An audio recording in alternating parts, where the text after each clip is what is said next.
Good morning, everybody. It's me, TONIK TZW, and we're here in a cruiser again. Can you believe it?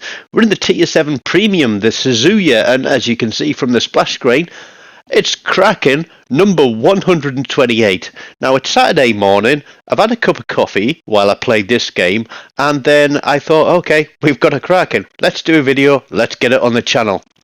Now, as you can see, she is resplendent into, I think it's the Golden Week 22 or Golden Week 23 camo. But we're here on Sleeping Giant. We've got 3 destroyers per team, we've got 3 cruisers per team, and 3 battleships per team. So it's a really nice balanced game. Now I know that a lot of people like to play this thing zigging and zagging from a long way off because it has got quite high trajectories or arcs of trajectory. Try and put my teeth in straight this morning.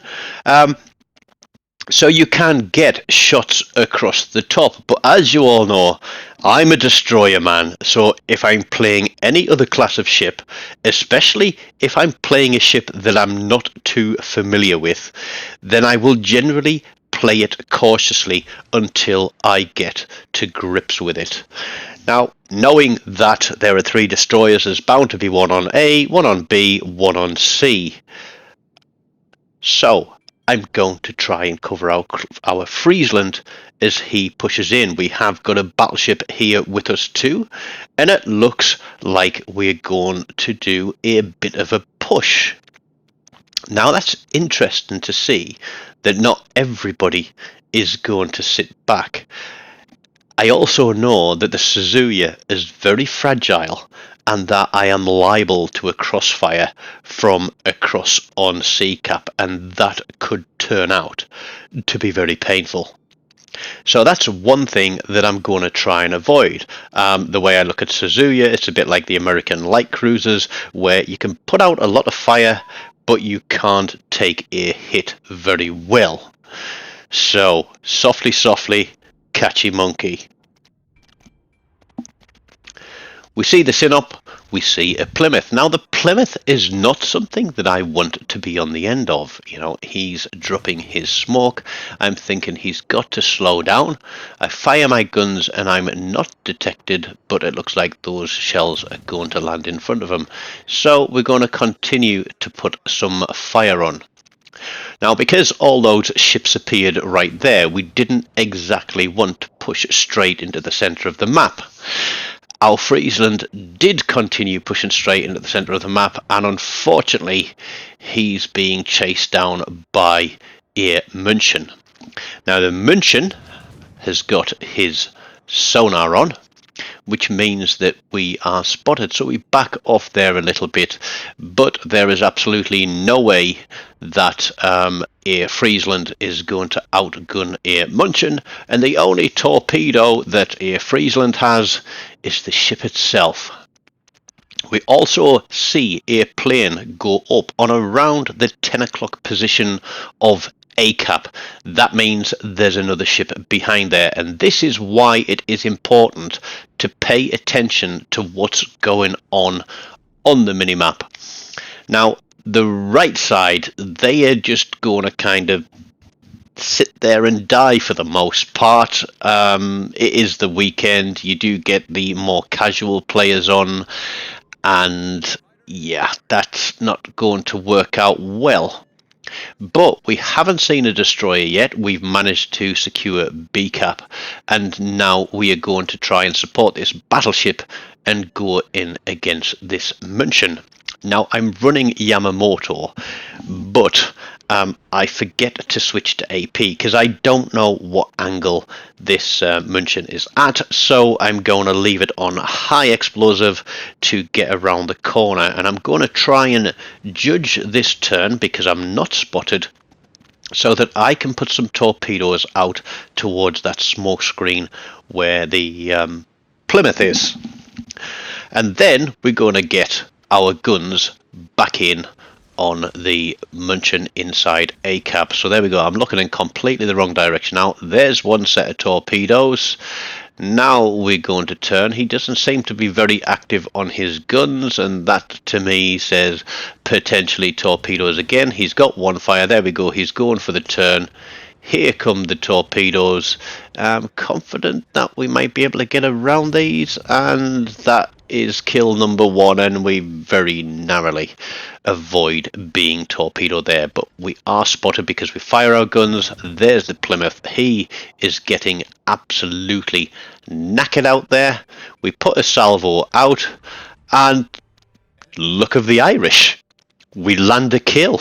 And I was as surprised with that as you probably were, because I certainly wasn't expecting to pick up 2 kills, and I've got a grand total of 8,009 damage, which is frankly embarrassing. It wasn't kill sniping, it wasn't kill sniping, I just fired my guns when they were ready and I got lucky. It was firing at the opportune moment. Now the Sinop out there, and this is where knowledge of the game comes in handy. Russian battleships have limited damage controls, which means if you set him on fire and he puts it out, and you set him on fire and he puts it out, you can set him on fire again, and sooner or later he's not going to be able to put it out. So we get a double fire out there. We watch the smokestacks. If you look at a ship when they're in reverse, their smokestacks, or the smoke from their stacks, is going towards the bow of the ship. But once they switch to put it into forward gear, and this won't happen with French battleships actually, because that never happens going into forward gear. But when a ship switches to go into forward gear, the smoke from the smokestacks will point straight up before obviously it goes to the rear of the ship as they move forwards. So that's another trick you can use to work out what a ship is doing, as well as using a torpedo indicator, and you can see the change in direction through the movement of the torpedo indicator.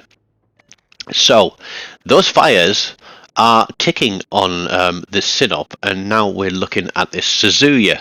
We realise that red team have pushed straight down the flank, and I imagine that is potentially the Östergötland, who has those 90 knot screamer torpedoes. There is an Asasio out there somewhere. In fact, no, I think the Asasio is dead. He was dead in the water basically from the start, which was probably a bit of a saviour for us. But we do blind fire the smoke screen of that lightning, hoping to pick up a bit of a kill. But there's absolutely nothing there. Now the danger is to the right. There's 2 destroyers there. Now obviously, with Östergötland 90 knot torpedoes, the best place to be is as far away as possible from them. We have got a Scharnhorst out there. He's got torpedoes, he's got secondaries, he's also got quite a fast reload on his guns, and can likely knock us out of the water. Now our destroyer here to our left is going the long way around, and I think he just doesn't want to get in a gunfight with a Östergötland and Lightning combination. I don't blame him, because I wouldn't either. So we're going to push around to the north, and we're going to come in from the rear. We're going to do it doggy style, as they say. We have the Suzuya, there's the Sinop, and the Östergötland is just hiding behind the island, waiting for a moment to strike. Allow me to take a sip of my Saturday morning cup of tea, and we'll get straight back onto it while we sail around the corner.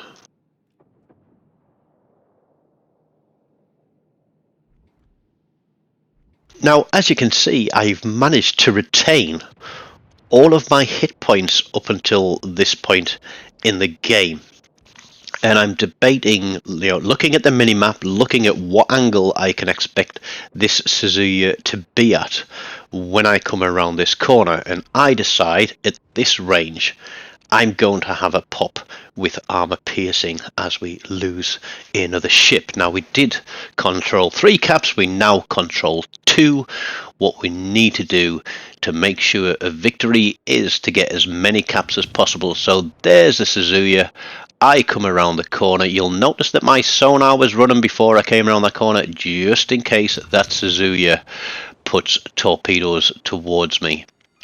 Now we get a good hit, but we don't get a kill. He's angled away, he's turning again. That tells me there's another set of torpedoes coming. And we pick up kill number 3, and then we're straight onto the Sinop, a salvo of armor piercing, because that's what we had loaded. And now we're going to switch to high explosive, because I don't think he's got much left, A, by the way of health, or B, for damage controls. But risky business here. I'm having to hit the brakes because of those Suzuya torpedoes, and I get very, very lucky there, and we take out the Sinop before he can absolutely delete us with a full broadside. So it is foe place 3. We have it on point so far. I have 4 kills and 51,000 damage, which is all of what, 1250 and a little bit damage per kill, which isn't a huge amount. But we're trying to play sensible. We're playing the thinking man's game. We are going to push in because they still have 2 destroyers to our 1. Our destroyer is far, far away from being able to help get onto these guys. And that Lightning and Östergötland are, you know, they're double trouble. The Lightning has the smokes, he has the sonar. The Östergötland has that 1 minute and something reload on 90 knot torpedoes. There's a lot there to take care of. So, caps are king, as I always say in the destroyer, and it actually feels like I'm playing this cruiser very much like a destroyer, and those guys obviously know that we're coming down this side of the map, and I'm expecting an ambush. The Östergötland is the one that I'm most worried about, and unfortunately I've burned my last sonar, and I have a habit of potentially using my sonars too early in the game. But we lose the Heinrich. It is 3v3, and then we lose the Chapayev, so it is 2v3, and I'm feeling very, very exposed right now. I get spotted, it's the Östergötland, but he is backing up. He can either go back straight up or come towards me, so I'm going to try and put some fire onto him and try and knock him out for the Kraken. We slam the brakes on here to get another salvo on him, but he starts moving forward, and RNG just deserts us. Can we get shots around the island? No, because he disappears and we shoot the beach. Damn. So I'm literally expecting this guy to come rolling out in front of me at, you know, however fast he's going to go. 1 set of torpedoes, you know, that'll do me. But I also know we've got the Lightning. The question is, has the Lightning got sonar too? But there we go. Now the Scharnhorst comes around the corner. There's the Lightning. Can we get shots on him for a Kraken? He disappears as well, and we get an incapacitation, I think. No, we land 1 shot. There we go. So, 2 plays 3. Scharnhorst is quite healthy. The destroyer is behind me somewhere. There's a plane up. I'm spotted. I don't have sonar. There's an Östergötland there. There he is, right there. He knows I'm there. I'm staying behind the island. I'm not going forward. No, I'm not that daft. I'm not stupid. I've taken the cap. I want the points. We have a 200 point lead here. But we decide, what are we going to do? Balls to the wall. We want to run. We want to open some distance. I know I'm broadside to this gap. We're going to angle, try and get away a little bit. We're going to see what's out there. And there he is, and there's the Scharnhorst. So we're going to put some shots onto that Scharnhorst first of all, and look at that, a big salvo and a big chunk. So we're going to use what heal we've got. Are we going to shoot at the Scharnhorst? No, the OG's coming out. Bye bye. Kraken 128, and now we run, because with 977 points on, do we get a 6-pack? Let's have a look at those torpedoes. They were just to stop him from pushing through on me. I wasn't expecting a kill. We do get one hit, we get a flood, and now we are going to turn and run. And the plan was to put torpedoes in from the other side and keep running. It was a little bit scrappy, but I played cautiously, I played tactically, and I played very much like I do my destroyers, and somehow finished top of the board with 3,119 base XP to go with my 5 kills. It wasn't the most beautiful of Krakens, it wasn't the highest scoring of games, but what it was a victory, and that is what I played for. So I hope you've enjoyed this Kraken 128 video. There is a playlist here. Click it, go and watch a few more. Hit like, leave me a comment, and don't forget to subscribe to the channel if you haven't done so already. Have a great weekend, everybody. Take care and goodbye.